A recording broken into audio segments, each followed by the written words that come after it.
আবারও ইসরায়েলে হামলা চালিয়েছে ইরান। ইসরায়েলকে লক্ষ্য করে আবারও জোরালো হামলা চালিয়েছে ইরান। তেহরানের অপারেশন ট্রু প্রমিস 3 এর 18তম ওয়েভে টার্গেট হয়েছে তেল আবিব। খবর আল জাজিরার। দক্ষিণে হোলনের একটি ভবনে হয় বড় ধরনের বিস্ফোরণ। এতে ছড়িয়ে পড়ে আগুন। উত্তরে নেতানিয়া থেকে দক্ষিণে আশদোদ, রাজধানী তেল আবিব সহ মধ্যাঞ্চলে শোনা যায় সাইরেনের আওয়াজ। তেল আবিবের দাবি, তেহরানের ছোড়া বেশ কয়েকটি মিসাইল ঠেকিয়েছে তারা। ক্ষেপণাস্ত্রের আঘাত প্রতিহত করতে আকাশ প্রতিরক্ষা ব্যবস্থা সচল থাকার দাবি করেছে দুই দেশই।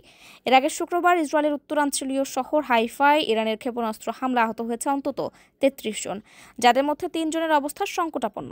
হামলায় ক্ষতিগ্রস্ত হয়েছে শহরের দুটি কৌশলগত গুরুত্বপূর্ণ এলাকা। হামলার শিকার হয়েছে দক্ষিণাঞ্চলীয় বীর সেবা শহরও।